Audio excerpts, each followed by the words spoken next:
We're diving into all the superpower experiments we've seen in the Marvel Universe. I'm telling you, this is going to be a really interesting video. We're going to talk about everything. I'll explain all the major super soldier experiments, mainly from the MCU, with differences between the films and the comics. But let me ask you this first. What matters more, power or the mind that can handle it? Original experiment, Captain America. This is where it all begins. And yes, this is a true Marvel explained moment. Steve Rogers, short, underweight, sick, but his heart, huge. He tries to enlist over and over again. He gets rejected every time, but he never gives up. Then Dr. Erskine chooses him. Why? Because he's not strong, he's good. The experiment begins. The serum is injected. The machine starts. Vita ray radiation rewrites Steve's body, and then silence. The door opens. He is now Captain America, muscular, fast, perfect. But here's the tragedy. Right after the experiment, Erskine is killed, and the breaking point, the serum is lost, and the world tries to replicate it. How is it in the comics? In the comics, it's more technical. The serum doesn't work alone. Vita rays are essential. Think of it like serum equals software, Vita rays equal the power that turns on the computer. Also, Steve's intelligence increases, his memory improves, and his strategic thinking reaches peak level. So it's not just muscle, the brain gets an upgrade too. And the most important truth, this experiment is never perfectly replicated again. That's why everyone tries, but no one fully succeeds. So why can't a perfect experiment be copied? Red Skull experiment. The first copy arrives, but it's flawed from the start. In the movies, Red Skull uses an incomplete version of the serum. The result? Power comes, but the body processes it incorrectly. His face is destroyed, and he turns into the Red Skull. He loses his humanity and can fight almost on equal terms with Captain America. The difference is clear. Steve equals balance. Red Skull equals excess. And that difference determines the outcome. So what's more dangerous, power or the person who wants it? How is it in the comics? In the comics, deformation isn't always present, but one thing never changes: Red Skull's mind. The serum amplifies his paranoia, his ego, and his darkness. So the experiment isn't a failure, it's too successful.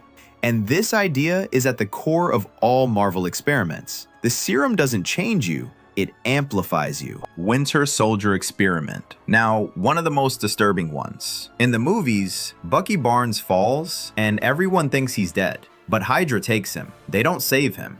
They erase him. He's given the super soldier serum, his arm is gone and replaced with a metal one, and his mind is reset. And what emerges is the Winter Soldier. He forgets his best friend. He forgets himself. But Bucky is still somewhere inside, and he comes back with Steve's voice. You can erase memories, but not identity. How is it in the comics? In the comics, Winter Soldier stays active much longer and carries out many more missions. The key difference is that this is a mass production attempt.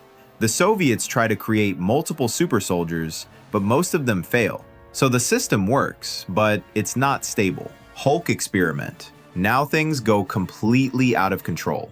In the movies, Bruce Banner wants to recreate the Captain America serum, but he chooses a different path: gamma radiation. The experiment goes wrong. There's an explosion, and Hulk is born. Banner loses control. The angrier he gets, the stronger he becomes. Think of it like a Ferrari with no brakes. That's why Hulk is both a hero and a threat. Is this power a gift or a curse? How is it in the comics? In the comics, Banner is actually working on the Super Soldier project, but he accidentally activates it with gamma radiation. The result is unlimited power and unlimited risk. Hulk becomes Marvel's biggest side effect, but also low-key the most powerful result. If Hulk had control, would he be unbeatable? Abomination experiment. And then someone says, let's do more. Big mistake. In the movies, Emil Blonsky first takes the super soldier serum and then gamma radiation.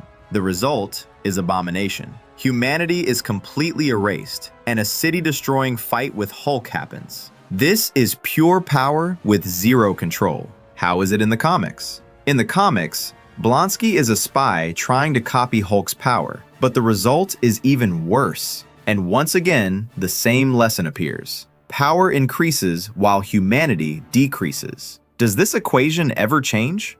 Extremis experiment. Now we enter the age of technology. In the movies, in Tony Stark's world, Extremis rewrites the body and regenerates limbs. But the system isn't stable, and some subjects explode. In the comics, Extremis is stable and controlled, and the most important detail is that Iron Man uses it. This makes it one of the most successful systems. Weapon X experiment, the darkest place. In the movies, Wolverine is captured, restrained, and adamantium is injected into his bones.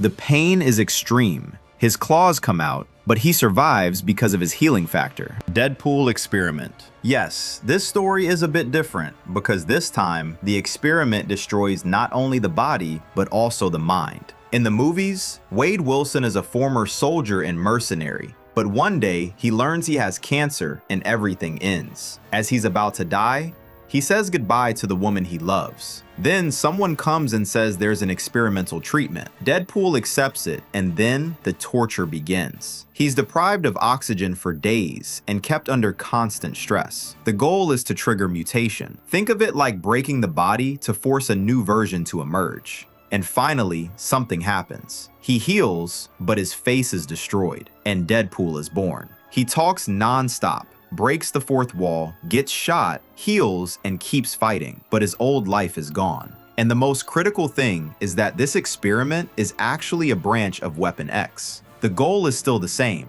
to create a super soldier, but the result is a completely uncontrollable being. Is Deadpool a success or just a bug? How is it in the comics? In the comics, Deadpool's story is slightly different, but the core is the same. Wade Wilson is still a cancer patient and desperate. He joins a program similar to Weapon X, but the key difference is that Wolverine's healing factor is transferred to him, so his cells constantly regenerate, but so does the cancer. The result is an immortal body that never truly heals and endless pain. He hides it with humor and becomes almost impossible to kill. The most interesting detail is that Deadpool's madness is a side effect of the experiment, meaning even what makes him funny is actually trauma. Can this still be considered a success? Connection. Weapon X to Deadpool. And here's a very critical connection. Wolverine equals control plus pain, and Deadpool equals no control plus chaos.